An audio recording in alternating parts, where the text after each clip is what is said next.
पिछले कई दिनों से धोखाधड़ी मामले में सुर्खियों में रहे सुकेश ने आम आदमी पार्टी पर राज्यसभा सीट के लिए 50 करोड़ रुपए मांगने के आरोप लगाए हैं। मनी लॉन्ड्रिंग केस में दिल्ली की मंडोली जेल में बंद ठग सुकेश चंद्रशेखर ने मीडिया के नाम चिट्ठी लिखी है। उसमें उसने अरविंद केजरीवाल पर गंभीर आरोप लगाए हैं। 3 पन्नों की चिट्ठी में सुकेश ने लिखा है, मैं अगर ठग हूं तो केजरीवाल महाठग है। उन्होंने राज्यसभा सीट के बदले मुझसे 50 करोड़ रुपए मांगे थे जो मैंने दिए। सुकेश ने लेटर में लिखा, 2016 में एक डिनर पार्टी में अरविंद केजरीवाल भी आए थे। उनके निर्देश पर मैंने कैलाश गहलोत को असोला के एक फार्म हाउस पर जाकर 50 करोड़ रुपए दिए थे। बता दें कि कैलाश फिलहाल केजरीवाल सरकार में परिवहन मंत्री है। सुकेश ने कहा कि जो भी जानकारी दी गई है वो सच है और इसकी जांच कराई जा सकती है। सुकेश ने अपने वकील के नाम एक अन्य पत्र में लिखा, 1 नवंबर को मैंने दिल्ली के उपराज्यपाल को पत्र लिखा था। इसमें बताया था कि जेल में सुख सुविधा उपलब्ध कराने के बदले में केजरीवाल सरकार के जेल में बंद मंत्री सत्येंद्र जैन को 10 करोड़ रुपए दिए हैं। उपराज्यपाल से ये शिकायत करने के बाद सत्येंद्र जैन और जेल के तत्कालीन डीजी सुकेश को धमका रहे हैं। लेटर की पुष्टि सुकेश के वकील ने मीडिया से की है। आम आदमी पार्टी के मुख्यमंत्री का चेहरा बनने की चाह रखने वाले इंद्रनील राज्यगुरु ने आम आदमी पार्टी का साथ छोड़कर कांग्रेस का हाथ पकड़ लिया है। गुजरात में विधानसभा चुनाव की तारीखों के ऐलान के साथ ही सरगर्मियां तेज होती जा रही है। कुछ वक्त पहले ही कांग्रेस का हाथ छोड़कर आम आदमी पार्टी में जुड़े इंद्रनील राज्यगुरु फिर एक बार कांग्रेस के साथ चले गए हैं। दरअसल आम आदमी पार्टी द्वारा कल ही गुजरात के मुख्यमंत्री के चेहरे के रूप में ईसुदान गढ़वी के नाम का ऐलान किया गया है, जिससे नाराज इंद्रनील राज्यगुरु ने आम आदमी पार्टी का साथ छोड़कर फिर एक बार कांग्रेस पार्टी का हाथ पकड़ लिया है।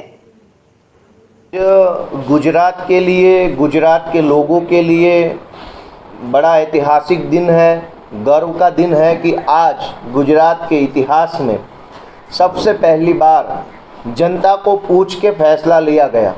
जनता को ये पूछा गया कि वो आम आदमी पार्टी में से किस व्यक्ति को सीएम के रूप में देखना चाहते हैं। जनता ने अपना वोट दिया, अपनी बात कही और जनता ने अपना निर्णय लिया कि वो आम आदमी पार्टी से ईसुदान गढ़वी जी को सीएम के रूप में देखना चाहते हैं। तो आम आदमी पार्टी ने आज डिक्लेयर किया गुजरात के सामने, जनता के सामने, पूरा गुजरात आम आदमी पार्टी के सारे चाहक और समर्थक, ईसुदान भाई गढ़वी के समर्थक, सारे लोग खुशी से नाच रहे, झूम रहे, पूरा दिन आज खुशी में गुजरा है। लेकिन आज इस खुशी को जब हम मना रहे थे तब पता चला कि हमारे पूर्व नेता इंद्रनील भाई राजगुरु ने आम आदमी पार्टी छोड़ के अपनी पुरानी पार्टी कांग्रेस में वो शामिल हो चुके हैं। वो पिछले काफ़ी दिनों से लगातार आम आदमी पार्टी के ऊपर दबाव बना रहे थे, बार बार दबाव बना रहे थे 2 चीज़ को लेकर के।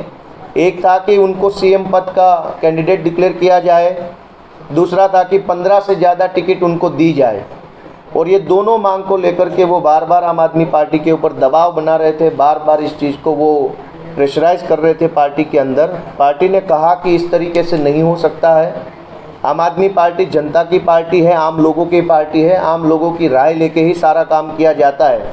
सीएम किसी को भी बनना हो तो जनता जिसके ऊपर अपना आशीर्वाद देगी, जनता जिसके लिए अपना वोट देगी, उसको सीएम बनाया जाएगा। तो जनता ईसुदान भाई को प्यार करती है, जनता ईसुदान भाई को अपना नेता मानती है। हमने कहा कि ये सीएम पद में आने के लिए जो आप दबाव बना रहे हो वो ठीक नहीं है। जैसे ही आज ईसुदान भाई का नाम डिक्लेयर हुआ, उनको लगा कि अब उसकी जो इच्छा है वो पूर्ण नहीं होगी, तो उन्होंने अपनी इच्छा को लेकर के वो चले गए कांग्रेस में। मैं इस मौके पे किसी भी तरह की टिक्का टिप्पणी नहीं करूंगा उनके ऊपर, लेकिन मैं भगवान से प्रार्थना करूंगा कि उनकी जो सीएम कैंडिडेट बनने की इच्छा है वो कांग्रेस पूरी करे, कांग्रेस पार्टी उनको सीएम पद का चेहरा बनाए, और मेरी उनको शुभेच्छाएँ हैं। तो दबाव बना रहे थे लेकिन पार्टी के खिलाफ काम नहीं कर रहे थे, वो अंदर ही अंदर कह रहे थे। तो हमने कहा कि ये आपका कहना, ये दबाव बनाने का तरीका ठीक नहीं है। लेकिन अंत में जब उनको लगा कि अब उनकी मांग को नहीं माना जाएगा तो उन्होंने अपनी घर वापसी कर ली। मेरी उनको शुभकामनाएं हैं। गुजरात विधानसभा चुनाव के लिए कांग्रेस की पहली सूची का ऐलान कर दिया गया है, जिसमें अकोटा विधानसभा से ऋत्विज जोशी को टिकट दिया गया है।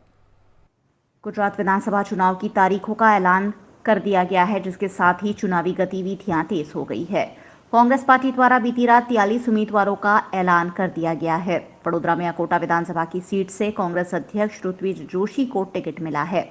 विधानसभा का टिकट मिलने पर ऋत्विज जोशी ने आज सुरसागर निकट के हनुमान मंदिर में हनुमान दादा के आशीर्वाद लिए और मीडिया से बातचीत भी की। अकोटा विधानसभा से महाराष्ट्रियन समाज के उम्मीदवारों को टिकट दिए जाने की मांग की जा रही थी, जिसे लेकर कांग्रेस कार्यकर्ता ऋत्विज जोशी को टिकट मिलने से नाराज भी है। राष्ट्रीय नेतृत्व और प्रदेश नेतृत्व का मैं आभारी हूं कि उन्होंने मेरे पे विश्वास रखा और अकोटा विधानसभा में मुझे यहाँ टिकट दिया है कांग्रेस पार्टी से। तो राष्ट्रीय नेतृत्व का आभारी हूं, प्रदेश नेतृत्व का आभारी हूं। 27 साल से भारतीय जनता पार्टी का जो कुशासन चल रहा है, उस कुशासन का अंत अभी निश्चित है और प्रजा ने मन बनाया है परिवर्तन रूपी कांग्रेस की सरकार को लाना है। क्यों लाना है? क्योंकि 27 साल में भारतीय जनता पार्टी, चलो देश के मुद्दे जो है पेट्रोल डीजल की और महंगाई की बात करें, बेरोजगारी की बात करें, ये सब देश के मुद्दे हैं। लेकिन वडोदरा शहर की अगर मैं बात करूं तो वडोदरा में जो टैक्स पेयर्स है, जो टैक्स भरते हैं, उनको सामने जो बेसिक फैसिलिटी यानी जो रोड, रास्ता, ड्रेनेज, वाटर, ये जो समस्या है, आज भी वडोदरा में 2 टाइम पीने का पानी नहीं मिलता। ये हकीकत है। हमको महाराजा सयाजीराव गायकवाड़ का वडोदरा वापस लाना है, क्योंकि भारतीय जनता पार्टी ने तो वडोदरा को खाड़ोदरा बना दिया और प्रजा परेशान है। आप देखोगे गरीब और मध्यम वर्ग आज कैसे कमा रहे, कैसे खा रहे, ये हम जानते हैं। तो ये सब बातें और सत्ता का अभिमान, भारतीय जनता पार्टी को जो सत्ता का अभिमान आया है, उस अभिमान का, उस अहंकार का भी अंत आने वाला है। और इसीलिए भाजपा इतनी डरी हुई है कि उनके बड़े बड़े नेताओं को, देश के नेताओं को यहाँ पे जब आते हैं तो उनके रोड शो में पब्लिक नहीं होती, वहाँ पे पब्लिक मीटिंग फेल हो रही है। बार बार उनको वापस प्रचार प्रसार करने के लिए आना पड़ता है, उनको उद्घाटन, लोकार्पण, और वो भी चुनाव जब नज़दीक आ गया तब जाके ये सब काम वो जब कर रहे हैं। लेकिन प्रजा इनकी बातों में इस बार नहीं आएगी और परिवर्तन रूपी कांग्रेस की सरकार को लाएगी। कांग्रेस परिवार जो है वो सभी लोगों को साथ में लेके चलता है और जो लोगों ने भी टिकट मांगी है और मैं प्रमुख था, मैंने सबके नाम आगे किए हैं। ऐसा नहीं है कि मैंने मेरा नाम रख दिया आगे और मुझे हाईकमांड ने, जो राष्ट्रीय नेतृत्व है, प्रदेश नेतृत्व है, उन्होंने मुझे कहा कि आपको चुनाव के मैदान में उतरना है, तो जो पक्ष ने कहा वो करना है। बाकी जो हमारे साथी है, आगेवान है, मित्र है, उन सबको मनाएंगे, बात करेंगे और सब एक साथ मिलकर लड़ेंगे, भारतीय जनता पार्टी के सामने लड़ेंगे और प्रजा में विश्वास जीत के कांग्रेस की सरकार बनाएंगे। अकोटा का विधानसभा टिकट ऋत्विज जोशी को दिए जाने के साथ साथ सयाजीगंज विधानसभा का टिकट कॉरपोरेशन की विपक्ष नेता अमीर रावत और रावपुरा विधानसभा का टिकट संजय पटेल को दिया गया है। अमीर रावत और संजय पटेल दोनों ने VNM टीवी से बातचीत में दोनों सीट जीतने का भरोसा जताया है। मुझे विश्वास है कि अब इस चुनाव में भी लोग मेरा ये कार्य देख के साथ में सपोर्ट करेंगे। साथ ही अगर आप इंडिया लेवल पे देखें तो जो पॉलिसीज़, जो बीजेपी ने जो सपने दिखाए थे, वो सारे सपने ढेर हो गए लोगों के। इकोनॉमिकली देश बर्बाद हो रहा है, जिस तरह से फॉरेन पॉलिसीज़ में हम फेल हुए हैं। गुजरात की बात करें तो गुजरात में भी जिस तरह से ड्रग माफियाज, जिस तरह से पेपर लीक हो रहे हैं, लोगों को बेरोज़गारी का, एक जॉब के लिए कई सैकड़ों लोग अप्लाई करते हैं, उनके पेपर लीक हो रहे हैं। जिस तरह से एक अनरेस्ट गवर्नमेंट एम्प्लॉयज़ में, हर सेक्टर में एक अनरेस्ट है और जो आंदोलन चल रहे हैं उससे फलित होता है कि लोग नाराज़ हैं, महंगाई से लोग परेशान हैं, बेरोज़गारी से परेशान हैं। और ये सब क्यूमुलेटिव एक 27 साल के बीजेपी के रूल की एंटी इनकम्बेंसी भी खूब हाई है। तब जब पार्टी ने खूब बहुत स्ट्रैटेजिकली शिक्षित पढ़ी लिखी महिलाओं को प्रमोट किया है, युवाओं को प्रमोट किया है, तो कांग्रेस पार्टी के जो वचन है, कांग्रेस ने जो विजन मैनिफेस्टो में दिया है, वो वचन को देख के, for example 3000 new schools, gas cylinder में 500 रुपीज़ की सब्सिडी, हर दूध उत्पादक को पर लीटर 5 रुपीज़ की सब्सिडी, इलेक्ट्रिसिटी 300 यूनिट तक फ्री, ये सारे वायदे को देख के और कांग्रेस ने जो विज़न रखी, और कांग्रेस ने हमेशा से डिलीवर किया है। हम लोग बीजेपी की तरह एक एग्जाम्पल सेट करके उसी को मार्केट करके नहीं जीतते, पर हम लोग ने लॉन्ग टर्म विजन के साथ किए। 2 अच्छी स्कूल बनाने से डेवलपमेंट नहीं होता। इंडिया जैसे देश में जब लाखों स्कूल्स की ज़रूरत हो, वो लाखों स्कूल्स परमानेंटली बने, वो रन हो, वो प्लानिंग करने में कांग्रेस सफल रही थी। आज उसी की वजह से जो है देश में एक सुई नहीं बनाने वाला देश आज जेट्स, एरोप्लेन्स बनाने और फाइटर प्लेन्स बनाने के लेवल पे आया है। तो आई थिंक ये कांग्रेस की विचारधारा और विकास की देन है। कांग्रेस के काम लोगों ने देखे और अभी जो 27 साल से भ्रमित करके रखा था गुजरात में बीजेपी ने, उसके बाहर आके लोग इस बार परिवर्तन के लिए वोट करें। आप और BJP I think they are hand to hand, दोनों भाई भाई पार्टी है। एक मॉडल को देख के वो मॉडल को रेप्लिकेट करते हैं। लॉन्ग टर्म विजन ना आपने दिखाई है, ना दिल्ली में को वो पुरवार हुआ है, ना गुजरात में पुरवार हुआ है। दोनों ही मॉडल्स फ्लॉप है। कांग्रेस का जो मॉडल है लॉन्ग टर्म धीरे धीरे डेवलपमेंट का मॉडल है एंड आई थिंक वही सक्सेसफुल रहा है, उसी से देश ने प्रगति की है। मुझे सयाजीगंज में इन पर्टिकुलर आपकी बड़ौदा शहर में आपकी कोई प्रेजेंस फील भी नहीं हो रही है एंड आई डोंट थिंक कि बड़ौदा में उनकी कोई सिग्निफिकेंस रहने वाली है। As a matter of fact पूरे गुजरात में वो उनकी कोई सिग्निफिकेंस नहीं है। गुजरात हमेशा से कांग्रेस बीजेपी के बीच में ही टक्कर की लड़ाई रही है और इस बार भी वही रहेगा। रावपुरा काफ़ी समय से बीजेपी के पास है, लेकिन रावपुरा सीट ऐसी है कि कोई जीत नहीं सकता, ऐसे है नहीं। कांग्रेस जीत सकती है और हमने प्रयास किया है और हर बार हमारा वोट जो है शेयर वो बढ़ा है। उससे पहले हम 42,000 से हार गए थे, बत्थू भाई के टाइम हम 7,000 8,000 कम किए थे और इस बार हम सब मिलके इतना अच्छा काम किया है। घर घर जाके हम कांग्रेस का प्रचार किया है। राहुल गांधी जी का जो 8 पॉइंट कार्यक्रम है उसके बारे में सबको बताया है और सब अभी ये जो देश में चल रहा है, मोंघवारी है, अनएम्प्लॉयमेंट है, काफ़ी मुद्दे हैं, उसके बारे में सब अब पहचान गए हैं कि ये सरकार बोलने वाली सरकार है, काम करने वाली सरकार नहीं है। तो इसलिए आज गुजरात की जनता ने ठान लिया है कि इस बार ये बीजेपी को भगाना है और कांग्रेस को लाना है। बीजेपी का कांग्रेस मुक्त, लेकिन अभी तक कांग्रेस मुक्त हुआ नहीं है। कांग्रेस एक विचारधारा है और विचारधारा से कभी कोई मुक्त होता नहीं है। हमारी जो लड़ाई है बीजेपी के साथ वो विचारधारा की ही लड़ाई है। वो भारत तोड़ने की बात करते हैं, संप्रदायों में लड़ाने की बात करते हैं, हम सबको जोड़ने की बात करते हैं। राहुल गांधी जो अभी निकले हैं भारत जोड़ो, वो इसीलिए है कि देश को अभी ये जो लोग अभी शासन में उनसे बचाना है। कांग्रेस के राष्ट्रीय प्रवक्ता आलोक शर्मा ने अहमदाबाद में पत्रकार परिषद का आयोजन कर केजरीवाल को फर्जी लाल करार दिया। वहीं भाजपा सरकार पर आरोपों की छड़ी लगाई। केजरीवाल का फर्जीवाल का एक 3D मॉडल सामने आया है। 3D मॉडल के माध्यम से जो पैसा है वो तमाम राज्यों से इकट्ठा करके जहां जहां इनकी सत्ता है, दिल्ली और पंजाब से 3D मॉडल चल के गुजरात में आया है। अब आप सोच रहे होंगे 3D मॉडल क्या है? एक है दारू मॉडल, दूसरा है ड्रग्स मॉडल और तीसरा है दंगा मॉडल।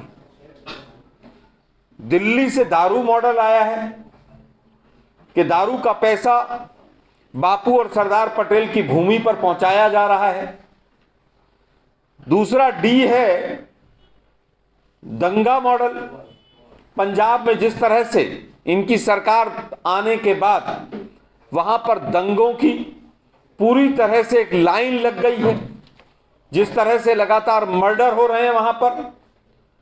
कल ही पंजाब में एक हिंदू नेता शिवसेना के जो थे, जिनको वाई कैटेगरी सुरक्षा प्राप्त थी, चारों तरफ पुलिस वाले खड़े हैं और आतंकी संगठनों से जिस तरह से लिंक पाए जा रहे हैं और एक हिंदू नेता की हत्या कर दी जाती है।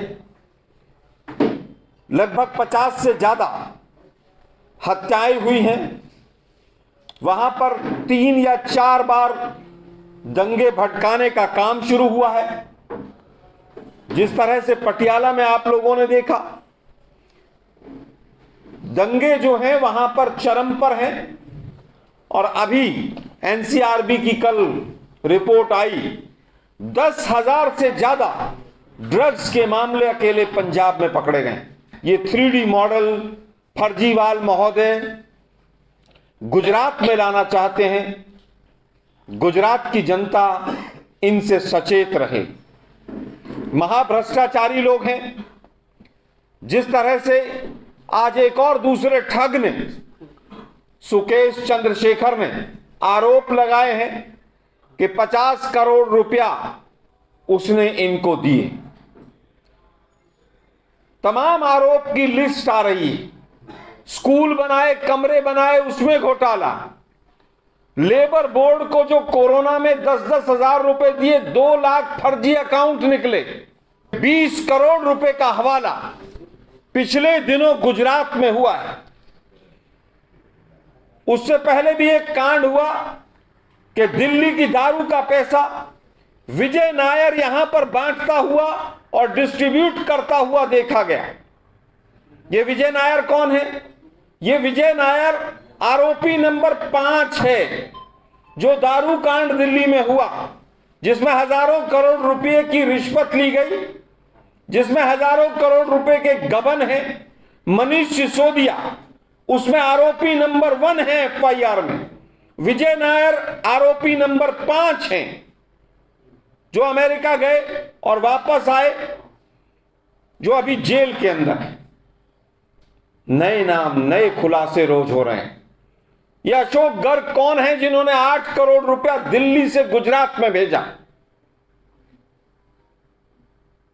8 करोड़ रुपया विभिन्न शहरों में आदित्य जैन और सुधीर ठाकुर के माध्यम से हिम्मतनगर, गांधीधाम, दाहोद, वडोदरा, गांधीनगर और वलसाड में बांटे गए। ये कौन लोग हैं? ये मुकेश तिवारी बिजनेसमैन कौन है, जिनकी पास से मोटे पैसे कैश में पकड़े जा रहे हैं? हम बार बार कहते थे कि भाजपा की बी टीम है ये सिद्ध हो रहा है। इतना कैश दिल्ली और पंजाब से चलता है और गुजरात बापू और सरदार पटेल की भूमि तक पहुंचता है। ईडी, सीबीआई सब कान में रुई डालकर बैठे हुए हैं। हवाई जहाज से पैसा आता है एयरपोर्ट पर, और सिविल एविएशन मिनिस्ट्री और तमाम जांच एजेंसियां खामोश रहती हैं, क्योंकि भाजपा और आम आदमी पार्टी दोनों मिले हुए हैं इस पूरे कौभांड में। एक तरफ मोदी जी और उनके तमाम लोगों का भ्रष्टाचार मोरबी में खुल रहा है। कौन सा गुजरात का मॉडल है जिसको वो पूरी तरह से एक रंगिया सियार की तरह गुजरात मॉडल को इन्होंने पेश कर दिया। आम आदमी पार्टी के टिकट डिस्ट्रीब्यूशन में पैसा मांगा जा रहा है। आम आदमी पार्टी के टिकट डिस्ट्रीब्यूशन में बीजेपी का पूरा दखल है। कमलम जो मॉडल है, जो ऑपरेशन कमल है, वो पहले से ही चालू कर दिया है। ऑपरेशन गांधी नगर, कि गांधीनगर में जिस तरह से वोट डिवीजन आम आदमी पार्टी के माध्यम से कराया, इसी तरह से भाजपा आम आदमी पार्टी के माध्यम से वोट डिवीजन कराने के लिए वोट कटवा पार्टी के तौर पर यहां पर प्रेजेंट कर रही है। ये जो ऑपरेशन कमल चलता है वो केवल कांग्रेस के लिए नहीं है, और कांग्रेस पर ज़्यादा उनकी रुचि इसलिए रहती है कि माननीय राहुल गांधी जी माननीय मोदी जी को सीधी टक्कर देते हैं। चाहे वो पेगासस का मामला हो, चाहे राफेल का हो, चाहे 3 काले कानून हो, हम सीधी टक्कर देते हैं तो हम पर नज़र ज़्यादा रहती है। और जिस तरह से ईडी, सीबीआई और तमाम संवैधानिक संस्थाओं का दुरुपयोग हो रहा है वो पूरा देश देख रहा है। आज तो हमें पता चला भाजपा के एक बहुत बड़े ठग जो जेल में हैं वो आम आदमी पार्टी ज्वाइन करने के लिए जा रहे हैं। तो इस तरह की चीज़ें चुनाव तक चलेंगी। हमारे यहाँ पर लोकतांत्रिक प्रक्रिया है। बिना शर्त उन्होंने कांग्रेस पार्टी में घर वापसी की है, उनकी कोई शर्त नहीं है। हमारे विधायक दल का जो नेता होगा वो सीएम कैंडिडेट होगा। मुझे तो यही समझ नहीं आ रहा वो इतने लंबे समय तक भाजपा दल में जो है गल घोटू वहाँ पर राजनीति में अब तक कैसे सरवाइव कर रहे थे। हमारे सामने अभी तक कोई कंक्रीट उनका प्रस्ताव नहीं आया है। अगर कोई आएगा तो गुजरात प्रदेश कांग्रेस कमेटी उस पर निर्णय लेगी। कांग्रेस की गुजरात परिवर्तन यात्रा शक्ति सिंह गोहिल की अगवानी में विसावदर पहुंची, जहां तालुका कांग्रेस ने भव्य स्वागत किया। चुनावी बिगुल बज चुका है, ऐसे में कांग्रेस द्वारा समग्र गुजरात में चल रही गुजरात परिवर्तन यात्रा प्रदेश के अग्रणी शक्ति सिंह गोहिल की अगवानी में आज विसावदर पहुंची।